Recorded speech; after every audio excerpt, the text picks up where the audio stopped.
Hey there. Hey, So it's the car so dad. even though you may never do this job yourself, is the better you understand how these things work, if you ever have a car in the future and you have to take it to get it fixed,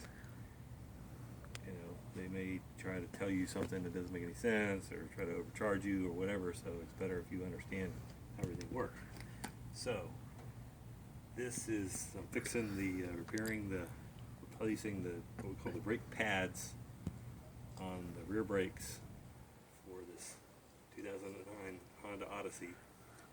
So a lot of cars these days have what they call disc brakes on the front, but sometimes they have what they call drum brakes on the back. This one has disc brakes on the front and the back.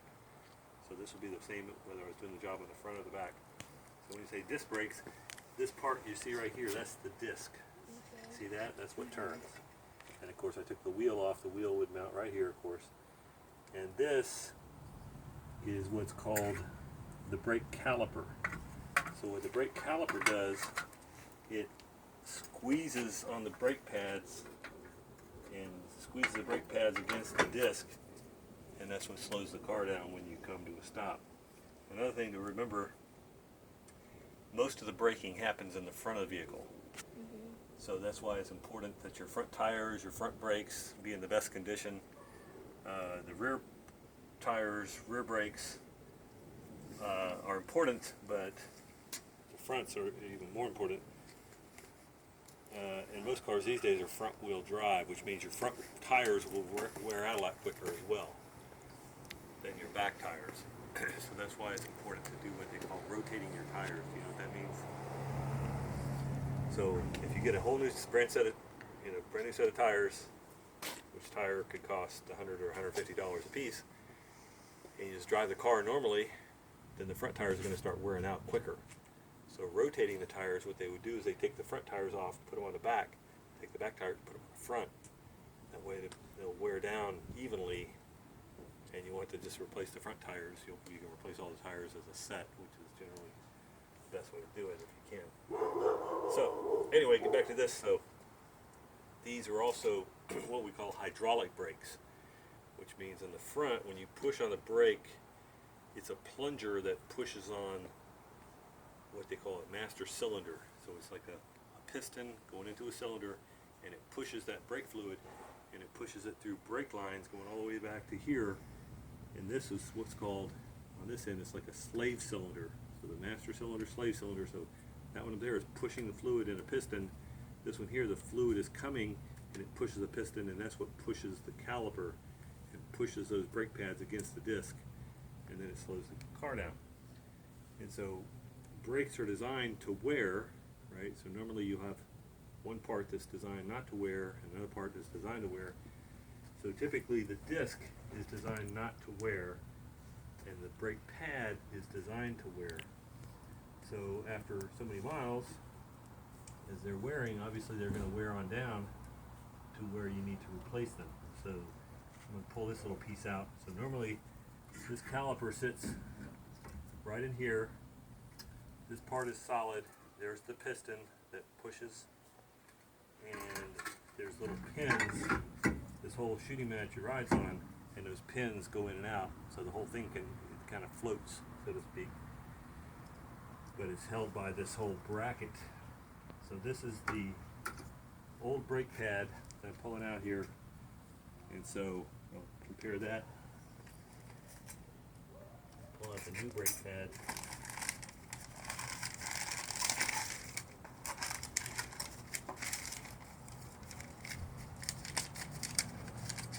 So there's the new brake pad. You see how thick that is? Yeah. That's all the part that wears away.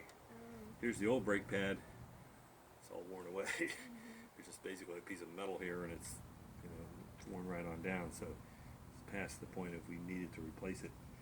So the other thing you'll notice on these brake pads, one of the brake pads typically will have this little piece of metal on it. What that piece of metal does is when it gets right down to where you need to replace it, that starts scraping against disc, starts making a little noise, so you start hearing a little bit of noise like, oh, my brakes are squeaking, or my brakes are making noise. That's an indicator should be a signal to say, oh, time to replace my brakes, right? That's what it's designed for. That's the way it's supposed to do. So, all I have to do is, like you see here, take off these old brake pads, and this little part, this is on the back of the brake pad, is called a shim, so it's just like a piece that's like a little spacer between the actual pad and the caliper. So here is the other brake pad, and again it's got that little wear indicator on it. And so what I see here, this brake pad is not as worn as that other brake pad we just looked at for whatever reason. But I mean, normally they'll wear pretty evenly, but you know, it's just a little bit more worn on that other one. So now all I have to do is put on these new brake pads, but also this kit came with the new hardware. So this hardware is the little pieces, the little clips that the brake pads ride in. See here, caliper abutment clips. So yeah, so if you don't replace these clips, then maybe the brake pads won't slide very easily or evenly or something. So it's best practice to replace these clips. Sometimes the brake pads come and you buy a new set, and it doesn't even include the clips. So if that is the case, you wouldn't be able to replace that. But so anyways, what I will do is replace all this. The other thing I'll have to do, because the cylinder it's pretty much fully extended. In other words, it's all the way pushed out. So what I'll have to do is push that cylinder back, because these new brake pads are going to be a lot wider than the brake pad I took out of there, brake pads I took out of there.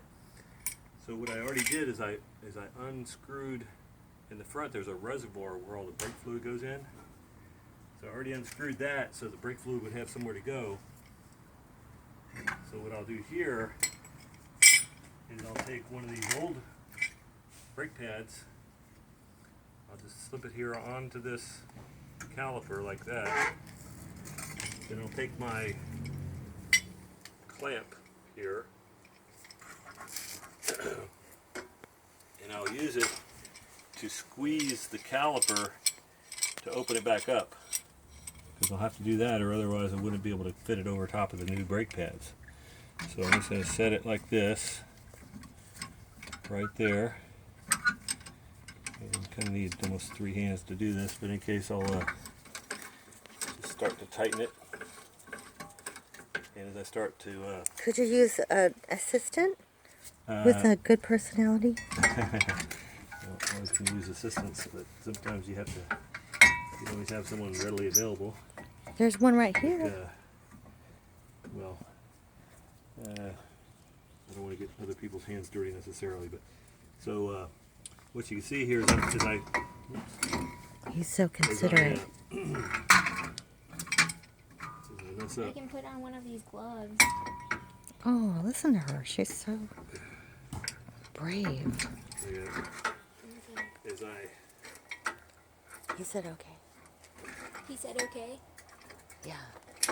I said it's okay. I think I can manage it. Oh. So as I get it in place, Guitars. it doesn't take any force at all, really. As I'm just screwing this down, it'll pretty easily recess back in there. Because all it's doing is just gently pushing that fluid back into the reservoir, which normally naturally will happen anyway, because if you think about when you squeeze on your brakes, the fluid pushes, but then as the car still goes, there's just a little bit of what we call run out. Run out is it means that disc is not perfectly flat, and so that little bit of run out will just naturally push the brake back open again once you take your foot off the brakes, take off that pressure. So the same thing is happening really all the time. So it's designed to pretty easily allow this cylinder to open back up, so it doesn't take much pressure to open it back up. And so you see here, I just gently tighten this clamp. That open it all the way back up, and now you can see that cylinder where it was extended about that far, now it's pushed all the way back up in there. So now I'm ready to put on my new hardware and brake pads, and it's just got 2 screws here that I'll put on. And on a car, anytime we are putting on screws and tightening them, we want to tighten them the right amount. And so, you know, general rule of thumb, we might just say, yeah, I'm going to tighten it till it feels about the right tightness, which is maybe okay, but ideally we would put the right amount of torque on the screw or the bolt.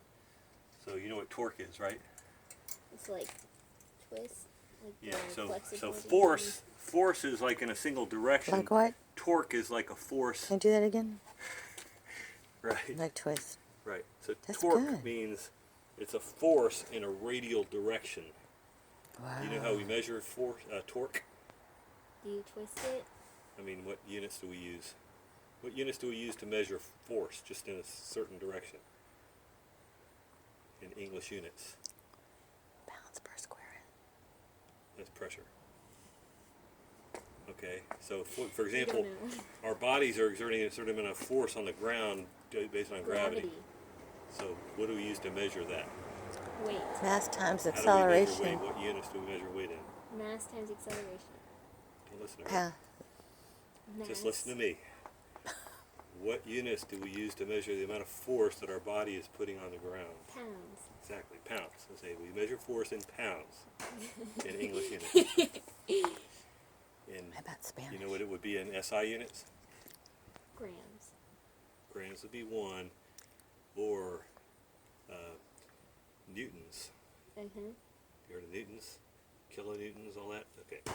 So when we measure pounds of force, but if you think about it now, we're doing a radial force. So the way we measure that, we look at the length of the, what we call moment arm. So the length of this arm times the amount of force going down. So it's this length times that force. So the units are called foot-pounds. Pounds. So in other words, if I have 1 foot and I put 1 pound of pressure, that would be 1 foot-pound. Okay. So for example, I looked up in the book, and for these screws right there, it required 16 foot-pounds. So this here has a little dial, and I just turn this thing, and it's got the numbers here and the numbers there, and I line it up until it comes to the right numbers. And then I know how many foot-pounds it takes. And on this particular, this is called a torque wrench. When I tighten it, if it clicks, then I know it's reached that torque. Okay?